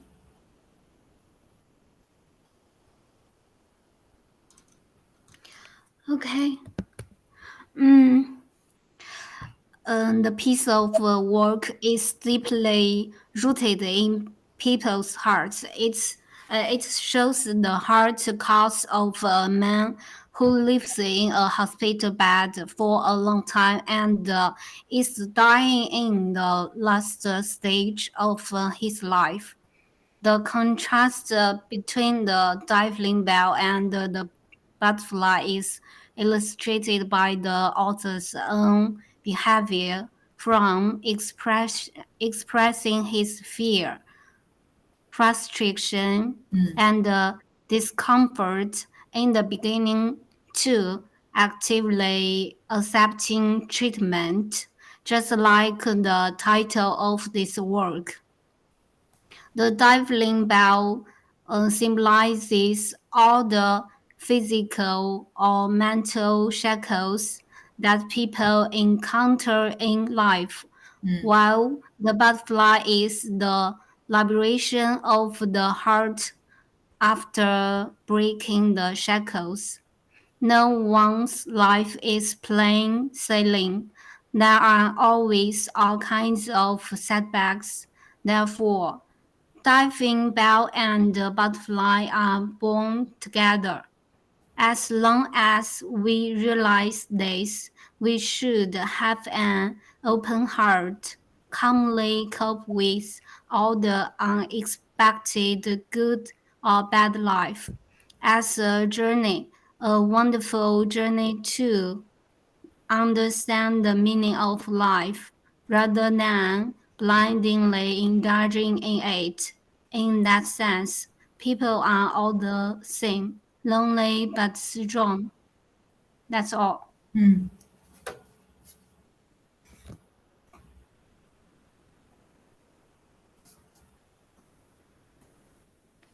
Ruby? All right. I must say, the way we read the story, such a simple story, can be quite different. But actually, I put down some thoughts, but the thoughts have also been quite changed because of our discussion today. So let me just share, like a very simple Microsoft Word thingy. All right. Okay. So are you guys able to see this? Yes. All right. Yes, yes. So the theme, okay, let me just enlarge the theme. So the theme that I felt before the class was this battle between mind and body. But then upon hearing Dong Lai and Xiao Cheng's very profound words, I must say, I agree with you, Doctor, that students from China, because of their different background, I think they are very poetic. So thank you, Dong Lai and Xiao Cheng. I really appreciate it. They look at the heart, they look at the wonders of life. Whereas I'm not sure, why my thinking is different. I guess it's because of background as well. I tend to look at things very like, okay, what is the battle here? What are the conflicts here? What is the struggle? And all of those things. Lah. So yeah, so I think it's also the language. I think the way the Chinese language is created is also very poetic. The characters are made up of different symbols because my daughter teaches me a little bit of the Mandarin that she's learning. And it's like this character could mean so many different things. You put it with this character together, it means something else. Separate, it means something else. So we don't have the equivalent. The equivalent in English is very much literal. You see what you see and you describe that, but you can describe that metaphorically. Whereas in Chinese, I think I could be so wrong. Xiao Qing and Dong Lai, please educate us. But yeah, go ahead. You were saying, Ruby. But yes, that is very true. I think because we don't speak Mandarin, so we are at a loss at the profoundness of it. Lah. But because I look at it as a conflict, but Dong Lai and Xiao Cheng looks at it as this potential, Yep. Like just now Xiao Cheng said, finding himself at the bottom of his heart. I did not have that in mind, and I was quite, wow, that is what a beautiful thing to say, lah. All right. So these are because I read only like up to page 35, so I would just like to share how did I come across this mind and body thing. So the first one we already discussed just now. The diving bell imprisons his body but frees his mind to wander and soar. I also love his tone of hopefulness and humor because so this is I was also reading this K.S. Maniam's article on existentialism, and this is what people do, like based on European philosophy. In situations that they find very hopeless, they try to do something with it. I wonder, is it like that European stoic thing. They don't allow themselves to get emotional. I'm not sure. All right. And then there is this at page 18, but I think we can relate to it now. He had this dream of looking at himself, and he discovered he looked at himself. He finds that he looked horrible. So there's this acceptance of looking not like what he used to be, because and then when I Google, like don't lie, I Googled this Jean-Dominique Bobby, and he was this journalist working for a fashion magazine. All right. And then this is, I'm not sure why I put it here, but this is my favorite sentence, actually. He said, "Now I cultivate the art of simmering memories." So, the art of simmering memories. So, I deem this as the reconciliation between his mind and body. So, this is what he has decided to do, because cultivating things, cultivating skills is an action. Our action shouldn't be so rooted just in physical movements. I think the fact that he was writing a book also shows that he was doing something. And then yes, and then there's this more conflicts lah, because he had one-way conversations with his loved ones, and then his girlfriend, I think, said this: "Are you there, John Doe? Like, are you there inside?" And he couldn't respond. And then there's this familiar love that remains, because he wrote very lovingly of his family members. So despite the battle that he feels, there's also a lot of reconciliation in how he copes with his illnesses lah. And then this is the contemplation of freedom. I put specific pages, but I think all of these themes resonated throughout the whole text lah. So yeah, so that is what I have formulated, Doctor. I agree with all three of you. I'm going to go through it one by one. I like what Dong Lai said about, so the way Dong Lai looked at it was looking at it at a macro level, and looking at the speaker of this story as microcosm of a more macro level community. So Dong Lai chose to pitch it as a disabled perspective, a marginalized, non-dominant perspective. And you also looked at how this story converges with telephone conversation, which is a persona who is also coming from a marginalized, non-dominant position. That idea of they are here but they can't speak, that they exist but their representation is not heard or not given the attention it deserves. The irony is, as you all have Googled, if you have Googled him, the irony is he was highly successful in his career. He was not a blue collar worker. He was a highly successful individual in his discipline, yeah, in his area, and in as a chief of a magazine. This, if you Google Elle magazine, it's a very highly known international publication, right? And for him to have gone from that to this situation at a young age, 43, I think it's still very young. You're at the prime of your life. If you read his the introduction part before the prologue, and also that he has died. So this is a real person who lived, who experienced this locked-in syndrome, who since wrote that story, published it, and then 2 days after the book was published, he passed away. It's almost like he had to live through that. He had to experience that. He had to live through that. He had to experience that. He had to capture that in words and then die. It's almost like that was his role, that was his destiny. You know, that's how it comes across. So I appreciate what Dong Lai said, and I also appreciate very much what Xiao Qing said. Again, you know, you're looking at it also from a macro level. You're juxtapositioning the diving bell and the butterfly. What is the symbolic you know, connotations of the diving bell on the one hand and the butterfly? If you Google the diving bell, it's like a suit that you wear, that divers wear to allow themselves to submerge deep into the ocean. It's heavy, it pulls you down, but at the same time, it allows you to function in deep ocean, right? But because it's heavy, you cannot simply get out of it easily. So that is that physical outer garment. That's what the diving bell is like.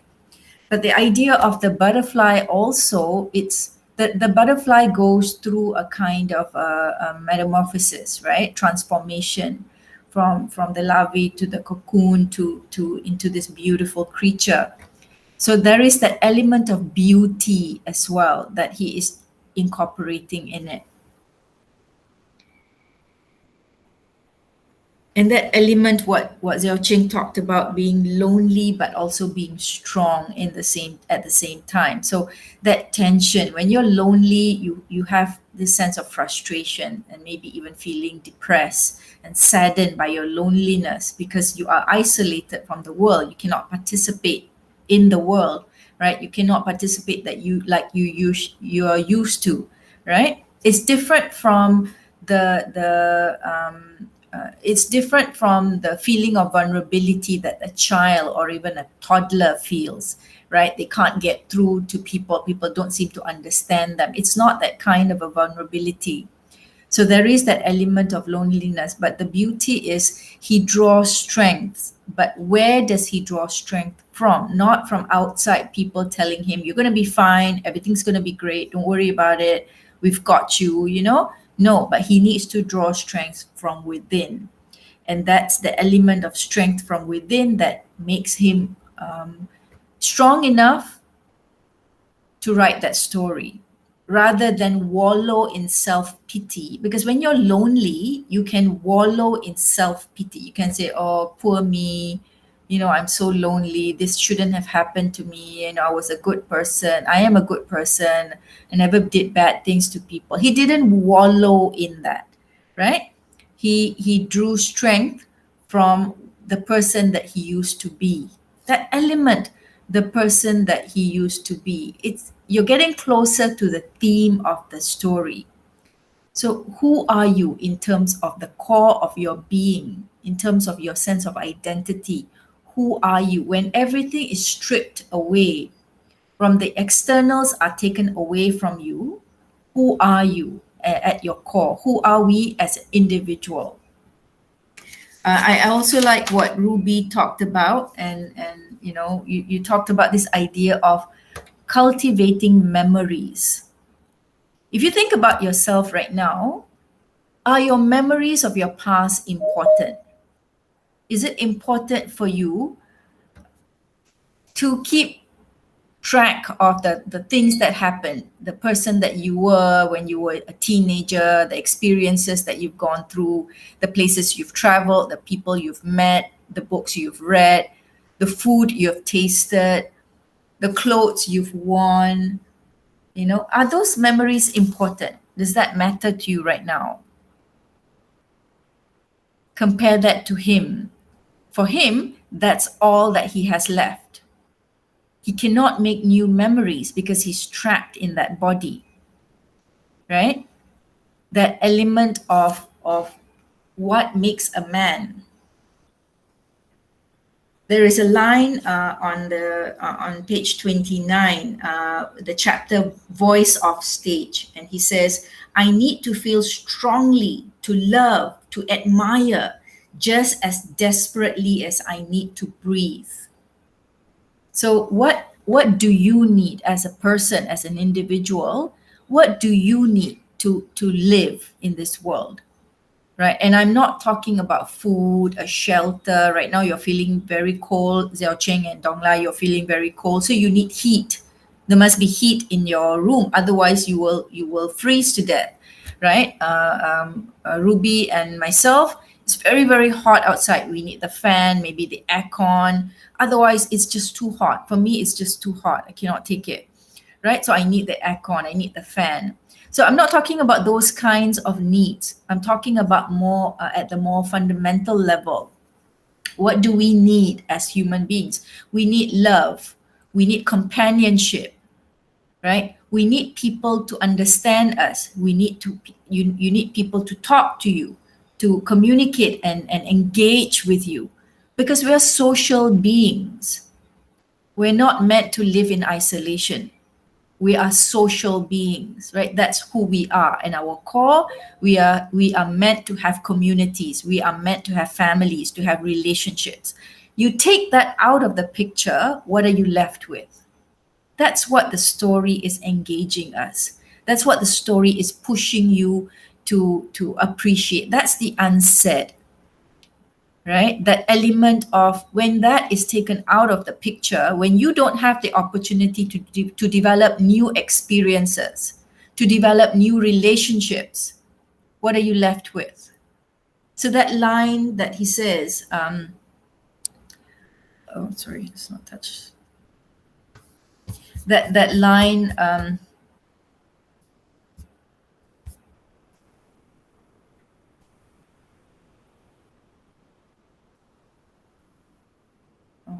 it's not the same page, sorry. Can somebody find that? How do you find it here? What's the line, Doctor? We can just search it within the chapter is called Voice of Stage.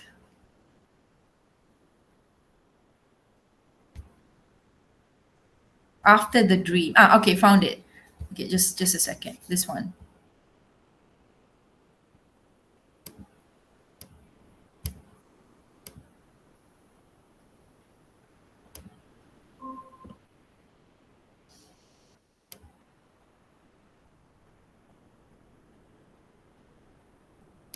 I feel like this is the heart, to me, when I was reading the story, I feel like this is the heart of the story for me.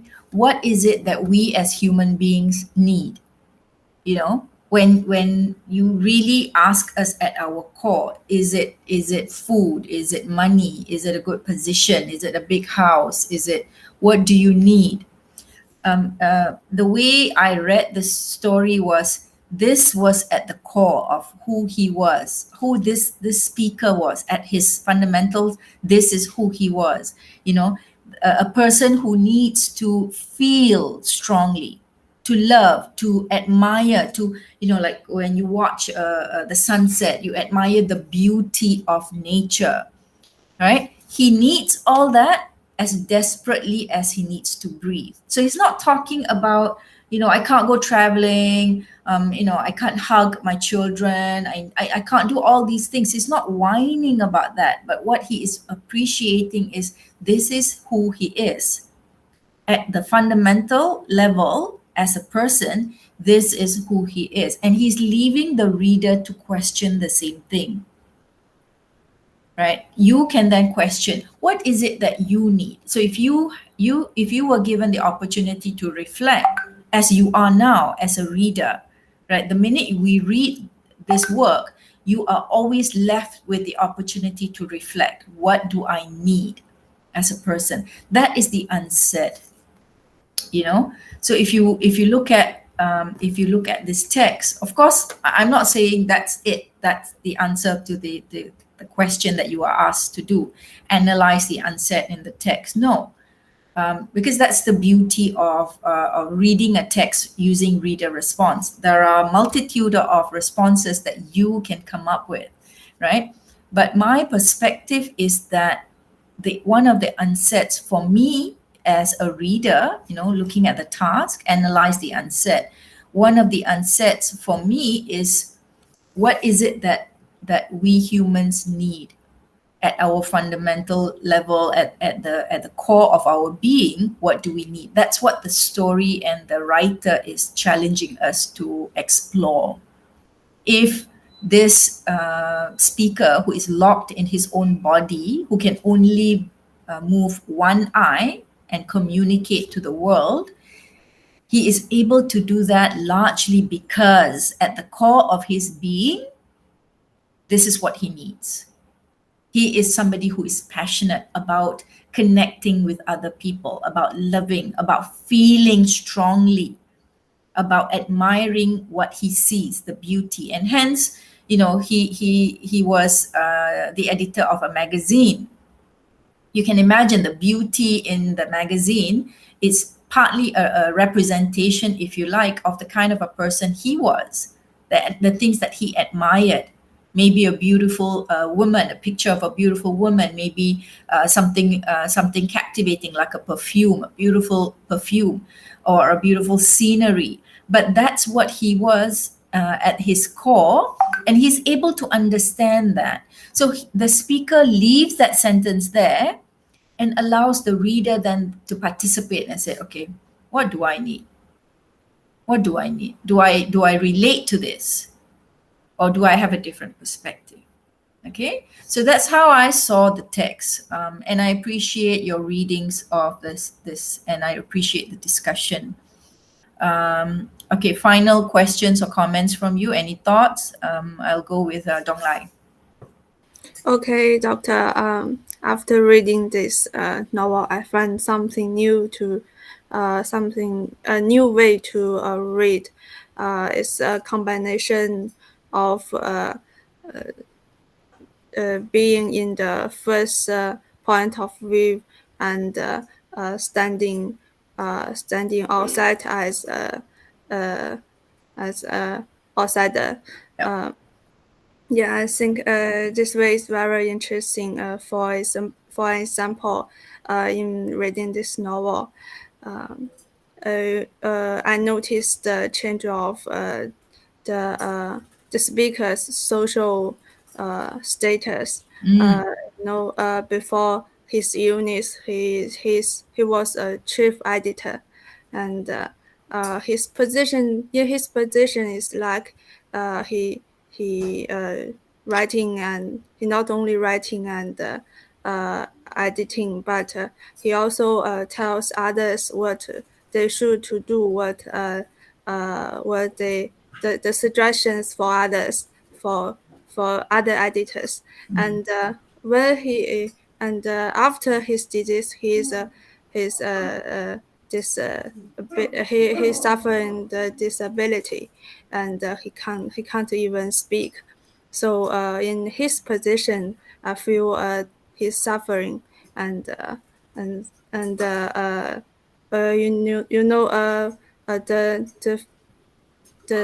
most thing I feel is the loss in his life, and the discrimination he suffered from the hospital. I remember this happens something about he's watching the lighthouse, and there are people laughing and talking, and when his eyelids draw on them, they suddenly don't speak, and they don't smile. And I think this is kind of discrimination of disability. And in our society, this also happened. When you walking on the road and you see some people, some disability people, they sat in a wheelchair, and somebody will look them, and some will avoid to go his side, and something like that. And I think this is the speaker suffered. And as an outsider, I see the change of his status. He from the speaker is high, had a high social status. before his disease, and after his disease, he can't even have the right to speak. He's muted in the society. So this change made him. I think he write this novel not only to just to record his memory, but also to try to express something after some feelings after his change of social status. Yeah, thank you, Doctor. That's all. Thank you. Well said. Ruby?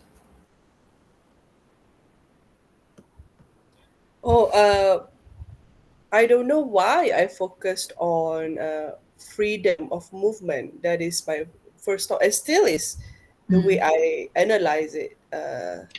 I focused on what the stroke hinders.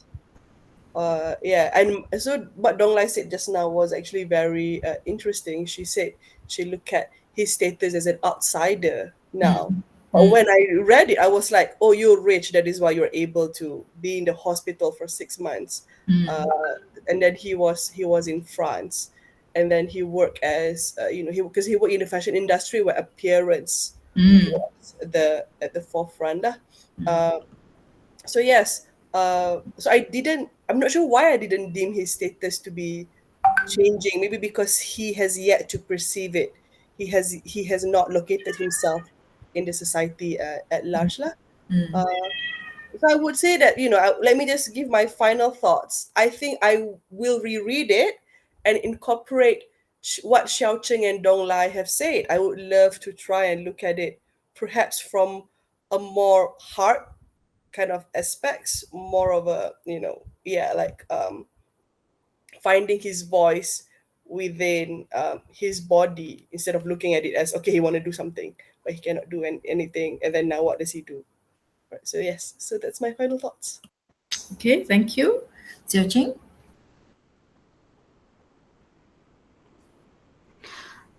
Okay. The most important thing for me was that I had read a good book for me. It gave me a good logical lead, but at the same time, I was inspired by a way of reading, which is to focus on your point of view, just your point of view. This perspective is a new one, a critical one, and it may be wrong, but it allows our mind to work like a spark, not like a machine. It's all. Last week, if I'm not mistaken, Xiao Cheng ended with a metaphor, and this week she's ending 2 for 2 now, ending with a metaphor. Allow our mind to work like a spark and not like a what? Machine. Not a machine, but a spark. Oh, beautiful. It's Thank you so beautifully much. said, Xiao Cheng. Thank We Malaysians will never be able to. Do you sing write like that. poetry? Xiao Cheng, do you write poetry? Do you write poems? Xiao Cheng and Dong Lai, do you all write poetry? No. Yes. I like, but I not. I haven't written that. You should. I think You are way more talented than the rest of but us. we Chinese do lots of reading on our Asian poetry, Asian poems. Yeah. So you're influenced by that. That is Brilliant. what we lack. Yeah. I must Brilliant. say. Okay, so thank you so much. I'm sorry I took extra 5 minutes of your time, but this was a very engaging class session.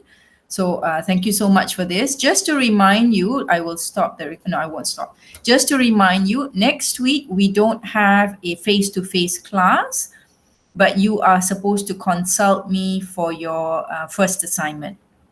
Okay, so you can consult me anytime. It doesn't have to be Tuesday. So just book an appointment. It can even be this week. If you want to consult me this week for your assignment, you can. You don't have to wait until next Tuesday. But message me and I will let you know whether I am available or not. Okay, so just to let you know, next Tuesday there is no class, but you are supposed to meet me sometime this week or next week for your first assignment. Okay, any questions? Sorry, doctor. For the first assignment, we suggested to use journal articles, or just more is about our own source. If you look at the assignment, if you look at the task, it says here week 6 would be consultation for your video essay. Okay, and the video essay is this one. Conduct a critical appraisal of any of the texts studied in this course, focusing on language and meaning, characterization and point of view, issues said and unsaid. So basically all the things that we have looked at, you can use that as a point of discussion for this assignment. Okay, if you want to redo this particular text, the diving bell and the butterfly, you can. If you want to do the telephone conversation, you can. Or if you want to do Mohsen Hamid's The Reluctant Fundamentalist, also you can. You are to present it in a form of an essay. Okay, about 10 minutes. But basically the kind of things I've asked you to do, every time you read a text, I'm asking you to develop questions, develop, ideas and thoughts, as we did for this short story For Sale, Baby Shoes Never Worn. We came up with some ideas, we came up with how you responded as a reader, and what is the tone of this text, and what is the unsaid, what is the silences and the unsaid in this. Most probably something had happened to the baby that caused the baby to now not be able to wear those shoes, and perhaps the caregivers, the guardian parents of this baby have had to sell the shoes because the shoes is no longer being used. That is the unsaid. But based on the unsaid, what is the theme? You come to the core of this text. Is it culturally acceptable for this to happen in my society, for instance? So you can respond to the text. So this assignment allows you to look at the form of the text, the form, language, point of view, characterization, the conflict, as well as the issues and themes. Okay, based on any text that you have studied in this course, right? Based on any of these texts, Mohsen Hamid's Reluctant Fundamentalist, Telephone Conversation, or this particular memoir. The E-task focuses only on specific points. You can compare and contrast. Just now Dong Lai said that, when she was reading The Diving Bell and the Butterfly, she thought about telephone conversation. So you can compare the two texts. If you find it relevant to the discussion of the non-dominant position, how both texts represent the non-dominant position. One is the disabled, and the other the marginalized, the minorities because of their color, racial minorities. You can do that. So the assignment allows you to do exactly what we do in class, but do it in a more structured way, engaging not just the language, not just the point of view, but also the unsaid, all three, right? In class, we talked about each one separately.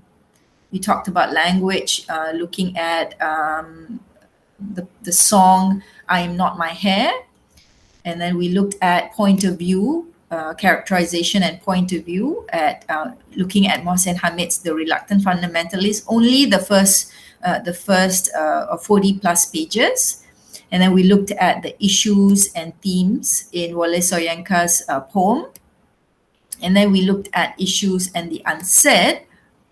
in this particular memoir, The Diving Bell and the Butterfly.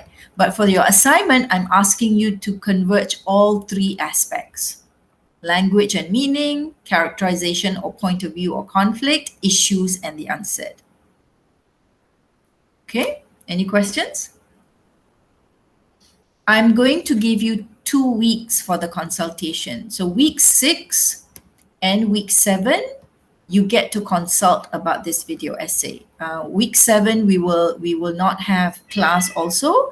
You submit at the end of week 7. I know I say here, I know I said here a video essay presentation, but on week 7, we also will not have class. You will consult me for your assignment. So what I mean by that is I will give you individual time, right? So if each of you want to see me separately and talk about your assignment in week 6 and in week 7, you can do that.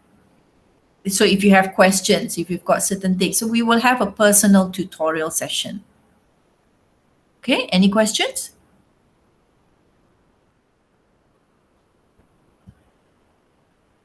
You can meet me and then we can, slowly discuss what you are interested in, and then I will give you some guidance, and we pursue it from there.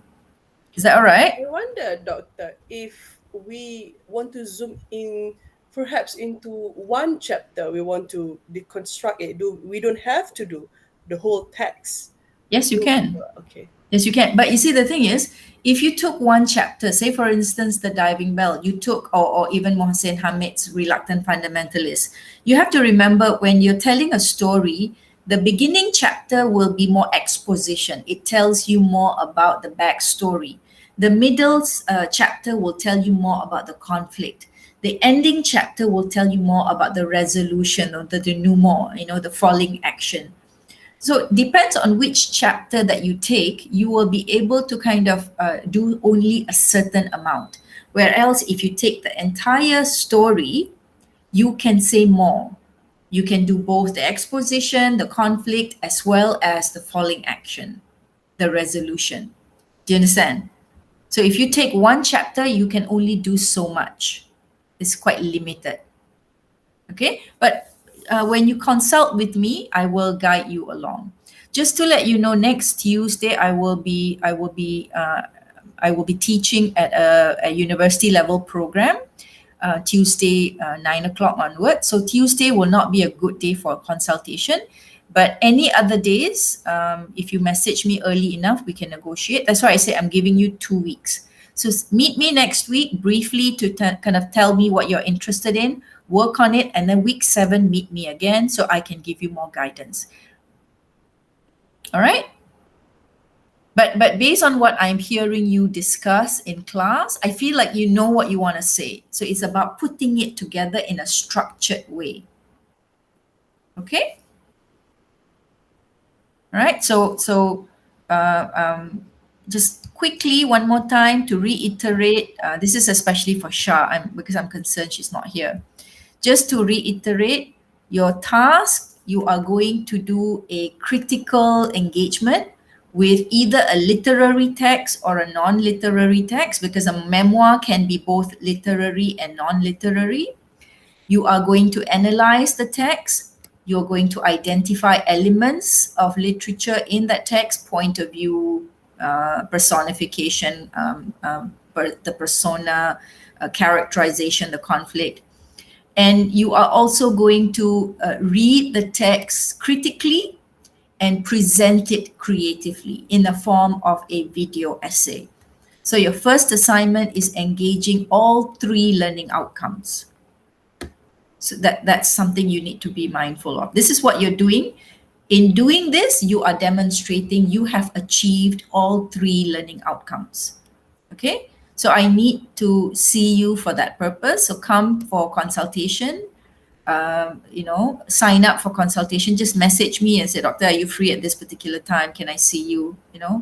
I'm free most days. But if I have meetings and stuff, then I will not be able to make it. But I'm just telling you in advance. So if you want to see me this week, for instance, go ahead. If you've already got some ideas in mind, You want to see me this week, you want to see me next week, that's fine. But you must see me once in week 6, at least once, yeah? And then once in week 7. Because then I know the pace, I can see the progress of your work. Okay? Any questions? All right, so thank you so much. Good, thank you so much. I will see you for your consultation. Thank you so much. Thank you, Dong Lai and Xiao Cheng. I Yeah. feel like there's a lot for me to think about because of your perspectives. Absolutely, I completely agree. And as a teacher, I feel like I'm more enriched and I'm more Yes. inspired, not because we are different, but because we have different ways of seeing the world, and that enriches our perspective of life. You know, so yeah, I appreciate very much your perspective. Okay, so thank you. Thank you, Thank you, everyone. everyone. Thank you, Bye-bye. Doctor. See Bye-bye. you. Bye.